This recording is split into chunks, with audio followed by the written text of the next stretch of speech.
हाँ, तो वेलकम दोस्तों, एक बार फिर से स्वागत है इंटरेस्टिंग इलस्ट्रेशंस में। तो आज हम एक बहुत ही अच्छी प्रॉब्लम डिस्कस करने जा रहे हैं। तो ये प्रॉब्लम बहुत ही जिसे कह सकते हैं धमाकेदार है क्योंकि इसमें कुछ खास है। क्योंकि मैं कह रहा हूँ कि इसमें सिर्फ़ केमिस्ट्री ही नहीं है, इसमें थोड़ी मैथमेटिक्स भी है।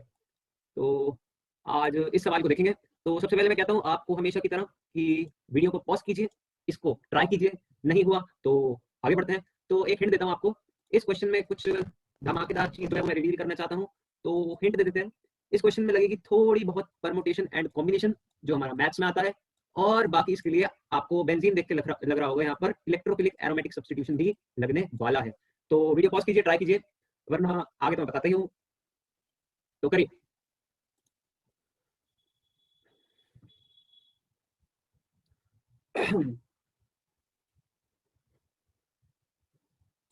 पास बेंजीन है, हमें कराना है उसका इलेक्ट्रोफिलिक सब्स्टिट्यूशन और ये खाली बेंजीन नहीं है, ये नंबर्ड बेंजीन है।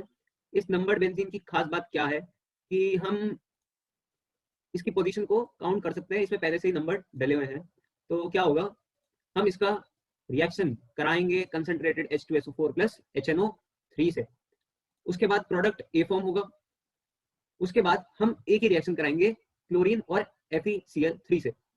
फिर बी प्रोडक्ट फॉर्म होगा। हमें बताना है इस पूरे स्टेप में जब बी प्रोडक्ट बनेगा, उस बी प्रोडक्ट बनने के कितने पॉसिबल वेज हैं। यानी ये जो हमारा फाइनल प्रोडक्ट बी बनेगा वो कितने टाइप से बन सकता है, ये हमें बताना है। तो आई होप आपने ट्राई बिल्कुल भी नहीं किया होगा और डायरेक्ट देखने आ गए हैं। तो हर बार की तरह मैं बताऊंगा फिर इसको अपने तरीके से। आइए देखते हैं। तो सबसे पहले है इसमें इलेक्ट्रोफिलिक सब्स्टिट्यूशन। सबसे पहले तो हमें ये आना चाहिए कि इलेक्ट्रोफिलिक सब्स्टिट्यूशन में जब हम कोई भी बेंजीन के साथ H2SO4 या और HNO3 को डालते हैं तो नाइट्रेशन अकर होता है। नाइट्रेशन अकर होने से इस बेंजीन रिंग पर NO2 जुड़ जाएगा। NO2 अगर जुड़ जाएगा तो यहाँ पर जुड़ सकता है, यहाँ पर जुड़ सकता है, यहाँ पर जुड़ सकता है, यहाँ पर जुड़ सकता है, यहाँ पे जुड़ सकता है, यहाँ पे जुड़ सकता है। अब मैं इन सारी पॉसिबिलिटी को एक तब मानता अगर ये बेंजीन रिंग नंबर्ड नहीं होती, पर यहाँ तो ये नंबर्ड है। तो फर्क पड़ेगा कि किस पोजीशन पर जाकर ये सब्स्टिट्यूएंट यानी NO2 जाके जुड़ेगा। तो सबसे पहले देखते हैं कि NO2 जब जुड़ेगा उसकी पॉसिबिलिटी, चलिए वो हाँ बाद में बात करते हैं। मान लीजिए इसका नाइट्रेशन हो गया, अब मैं इसकी रिएक्शन कराऊंगा FeCl3 प्लस Cl2 से। तो उसके बाद क्या होगा, उसके बाद क्लोरीनेशन होगा भाई।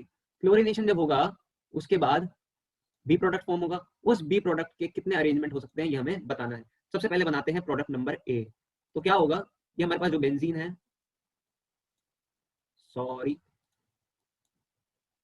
बेंजीन जो है हमारे पास, ये इस पर हमने नंबरिंग कर रखी है 1 2 3 4 5 6। अब मैं कह रहा हूं मैं इसका जब नाइट्रेशन कराऊंगा, नाइट्रेशन कराने के बाद यहाँ पर NO2 तो जुड़ेगा, पर यहाँ पर सब पोजीशन अलग अलग हैं।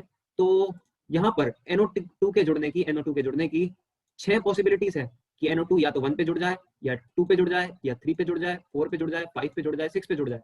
तो यानी इस पूरे स्टेप की जो मैं यहाँ तक कर रहा हूँ नाइट्रेशन, इसकी 6 पॉसिबिलिटीज है कि ये नाइट्रेट को कहाँ जोड़े। ठीक है, तो इसकी 6 पॉसिबिलिटी है। अब ए प्रोडक्ट हमारा बन चुका है। ए प्रोडक्ट बनने के बाद मैं इसका कराऊंगा क्लोरीनेशन, यानी मुझे क्लोरीन को एज अ सब्स्टिट्यूएंट इस चेन पर जोड़ना है। तो कैसे जोड़ेंगे, अच्छा अब बात आती है मेन की इसकी पॉसिबिलिटीज कितनी होंगी। तो मान लीजिए मैं अपना ए प्रोडक्ट कुछ बना लेता हूं। तो ए प्रोडक्ट बनके मेरा कुछ ऐसा आया 1 2 3 4 5 6। तो प्रोडक्ट तो ये 6 बन सकते हैं ए। तो मैं एक एग्जांपल से बता देता हूँ। मान लीजिए यहाँ पर NO2 जुड़ा है फर्स्ट पोजीशन पर। अब जब NO2 फर्स्ट पोजीशन पे जुड़ा है, अब मैं इसका करा रहा हूं क्लोरीनेशन। अब बात आती है डोनेटिंग ग्रुप्स की। यानी ये NO2 इलेक्ट्रॉन विड्रॉइंग ग्रुप है। अगर ये इलेक्ट्रॉन विड्रॉइंग ग्रुप है तो ये मेटा डायरेक्टिंग होगा, और ये स्ट्रॉन्ग इलेक्ट्रॉन विड्रॉइंग ग्रुप है तो ये कुछ ज्यादा ही मेटा डायरेक्टिंग होगा। यानी यहाँ क्लोरीन के जुड़ने की पॉसिबिलिटीज ये 5 जगह नहीं है, सिर्फ क्लोरीन अब इस रिएक्शन में जुड़ सकता है मेटा पर। मेटा कौन सी है, 3 और 5। यानी इस पूरी रिएक्शन में जब ए प्रोडक्ट बनने के बाद बी प्रोडक्ट बनेगा तो इसकी पॉसिबिलिटीज सिर्फ 2 है कि यहाँ पर 5 पोजीशन पे जुड़ जाए या थर्ड पे जुड़ जाए। चलिए ये तो केस हो गया जब फर्स्ट पर नाइट्रेट आयन जुड़ा है, सॉरी NO2 जुड़ा है। अगर मान लीजिए सेकंड पे भी जुड़ा होता, मैं बना लेता हूं, अगर हमारा NO2 यहां जुड़ा होता तो फर्स्ट पोजीशन ये थी, सेकंड ये, थर्ड, फोर्थ, फिफ्थ, सिक्स। अब क्या होता कि ये यहाँ से इलेक्ट्रॉन सारे विड्रॉ कर लेता और मेटा की तरफ क्लोरीन को डायरेक्ट कर लेता। तो यहाँ पे इस हिसाब से 4 और 6 पर क्लोरीन जुड़ता, क्योंकि ये विड्रॉइंग ग्रुप हो। तो यहाँ पर भी दो पॉसिबिलिटी होगी, यानी इस पूरे ए से बी के स्टेप में हर प्रोडक्ट में दो पॉसिबिलिटी है। तो मैं अब फालतू की चीजें बिगाड़ देता हूँ। अब हमें लगाना है पीएनसी। पहले पहले हमने कराया ए का फॉर्मेशन। ए के फॉर्मेशन होने के तरीके हैं 6, जो हमने यहां पर लिखे 6। अब ए के बाद बी प्रोडक्ट बनने के तरीके हैं सिर्फ 2, यानी क्लोरीन का सब्स्टिट्यूएंट दो ही जगह पे जुड़ सकता है। अब मैं पीएनसी के अकॉर्डिंग फाइनल आंसर दूंगा 6x2। क्यों भाई? क्योंकि पहला प्रोडक्ट बनने की पॉसिबिलिटी 6 है, दूसरा प्रोडक्ट बनने की पॉसिबिलिटी 2 है।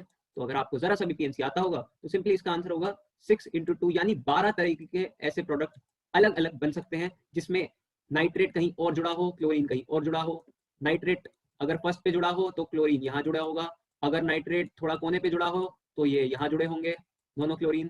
तो इस तरीके से अलग अलग पॉसिबिलिटी बन सकती है। ये आपको बना के देखने की जरूरत नहीं है, जरा सा पीएनसी लगाना है, काम बन जाएगा। तो ऑप्शंस देख के भी आप वैसे कर सकते थे। देखिए मैंने 18 ऑप्शन कैसे डाला, तो 18 ऑप्शन कैसे लोग इसमें हार सकते हैं इस क्वेश्चन में। वो NO2 को इलेक्ट्रॉन डोनेटिंग ग्रुप मान लेंगे और वो समझ जाएंगे कि ये ऑर्थो और पैरा पे डायरेक्ट करेगा, तो यानी इसकी तो पॉसिबिलिटी 6 ही होंगी। और कुछ लोग इस Cl2 के एडिशन की 3 पॉसिबिलिटी मान लेंगे और इसका आंसर 6x3 कर देंगे। तो इसलिए मैंने यहाँ पर 18 ऑप्शन डाल दिया। अब अगर मैं यहाँ पर 30 ऑप्शन डालता तो भी लोग कंफ्यूज हो जाते हैं, ताकि ये भी गलती कर सकते हैं लोग कि अगर NO2 यहाँ जुड़ा है तो वो इसको कोई ग्रुप ही नहीं मानेंगे, उन्हें ये नहीं पता होगा कि इलेक्ट्रॉन डोनेटिंग है, विड्रॉइंग है। उनके लिए तो यहाँ पर 5 पॉसिबिलिटी होंगी, कहीं भी क्लोरीन जोड़ दो तो 6x5 वो 30 लगा के आ जाएंगे। तो इस तरीके से लोग थोड़ी गलती कर सकते हैं, मैंने बता दिया।